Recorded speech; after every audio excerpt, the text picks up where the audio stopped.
हरतालिका तीज व्रत में महिलाएं मां गौरी और शिव जी की पूजा करती हैं। साथ ही सौभाग्यवती होने का आशीर्वाद मांगती हैं। विवाहित महिलाओं के लिए यह व्रत बेहद ही महत्वपूर्ण माना जाता है। इस दिन पूजा के दौरान व्रत कथा सुनने से ही पूजा का पूर्ण फल प्राप्त होता है। जो महिलाएं यह व्रत नहीं रखती तब भी वह इस कथा को पूरी अवश्य सुने। इस कथा को सुनने मात्र से उन्हें भी इसका फल प्राप्त होगा। इस व्रत को रखा तीज में जाता है, लेकिन इसका पारण चतुर्थी तिथि के सूर्योदय में किया जाता है। अखंड सौभाग्य की प्राप्ति वाला यह त्योहार हर साल भाद्रपद माह के शुक्ल पक्ष की तृतीया तिथि को मनाया जाता है। यह व्रत मुख्य रूप से सुहागिन महिलाओं के लिए खास होता है। इस दिन सुहागिन महिलाएं अखंड सौभाग्य और सुखी वैवाहिक जीवन के लिए व्रत रखती हैं।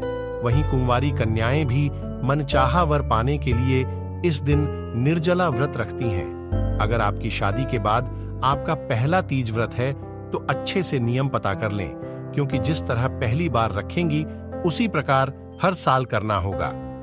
इस व्रत को एक बार रखा जाता है तो जीवन भर रखना होता है, किसी भी साल इसे छोड़ नहीं सकते हैं।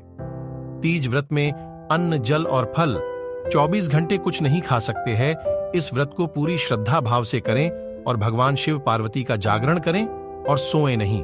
अगर आप बीमारी या किसी वजह से व्रत छोड़ रही हैं तो आपको उदयापन करना होगा या अपनी सास या देवरानी को व्रत देना होगा। आइए अब जानते हैं हरतालिका तीज व्रत की कथा। एक बार भगवान शिव ने पार्वती जी को उनके पूर्व जन्म का स्मरण कराने के उद्देश्य से इस व्रत के महात्म्य की कथा कही थी। श्री भोले शंकर बोले, हे गौरी, पर्वतराज हिमालय पर स्थित गंगा के तट पर तुमने अपनी बाल्यावस्था में 12 वर्षों तक अधोमुखी होकर घोर तप किया था। इतनी अवधि तुमने अन्न न खाकर पेड्ढों के सूखे पत्ते चबाकर व्यतीत किए। माघ की विकराल शीतलता में तुमने निरंतर जल में प्रवेश करके तप किया।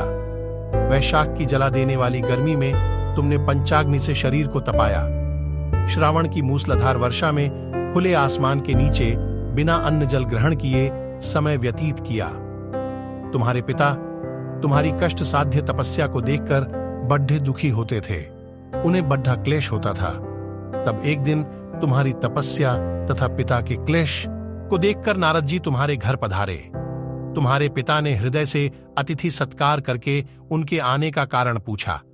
नारद जी ने कहा, गिरिराज, मैं भगवान विष्णु के भेजने पर यहां उपस्थित हुआ हूं। आपकी कन्या ने बड्ढा कठोर तप किया है।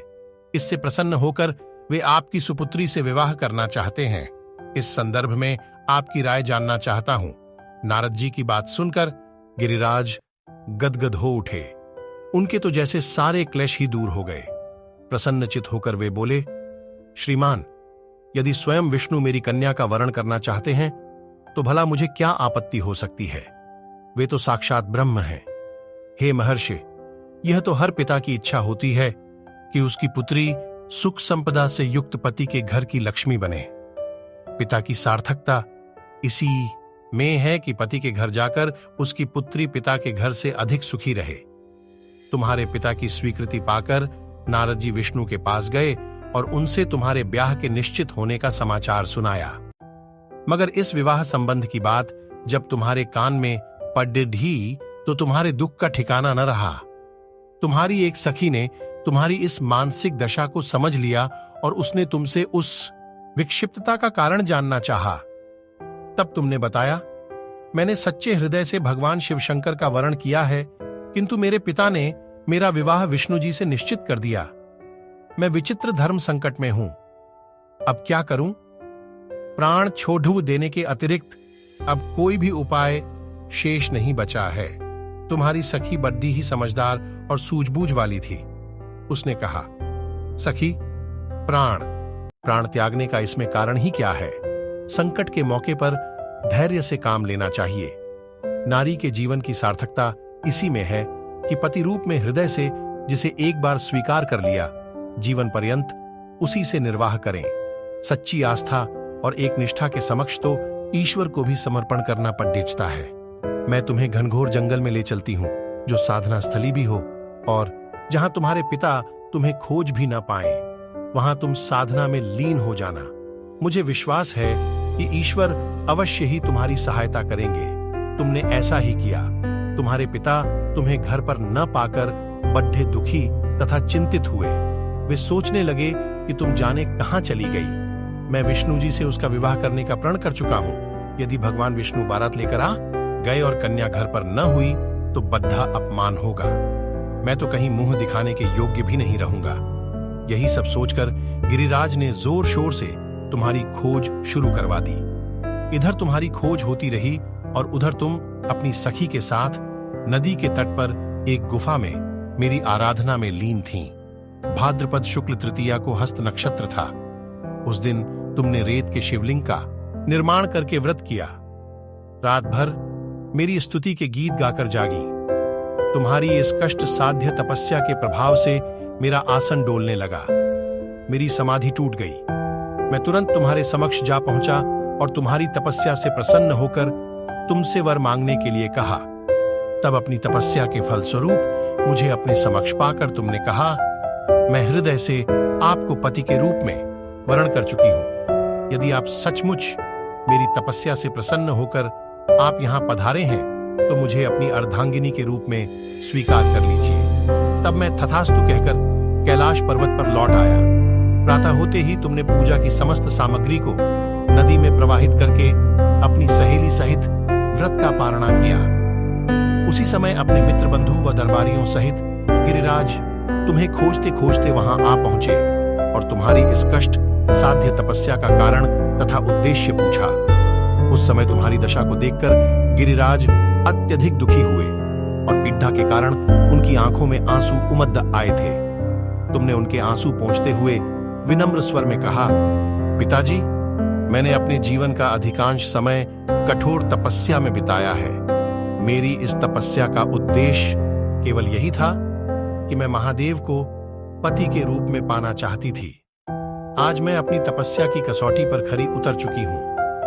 आप क्योंकि विष्णु जी से मेरा विवाह करने का निर्णय ले चुके थे, इसलिए मैं अपने आराध्य की खोज में घर छोड़ कर चली आई। अब मैं आपके साथ इसी शर्त पर घर जाऊंगी कि आप मेरा विवाह विष्णु जी से न करके महादेव जी से करेंगे। गिरिराज मान गए और तुम्हें घर ले गए। कुछ समय के पश्चात शास्त्रोक्त विधि विधान पूर्वक उन्होंने हम दोनों को विवाह सूत्र में बांध दिया। हे पार्वती, भाद्रपद की शुक्ल तृतीया को तुमने मेरी आराधना करके जो व्रत किया था, उसी के फलस्वरूप मेरा तुमसे विवाह हो सका। इसका महत्व यह है कि मैं इस व्रत को करने वाली कुंवारियों को मनोवांछित फल देता हूं।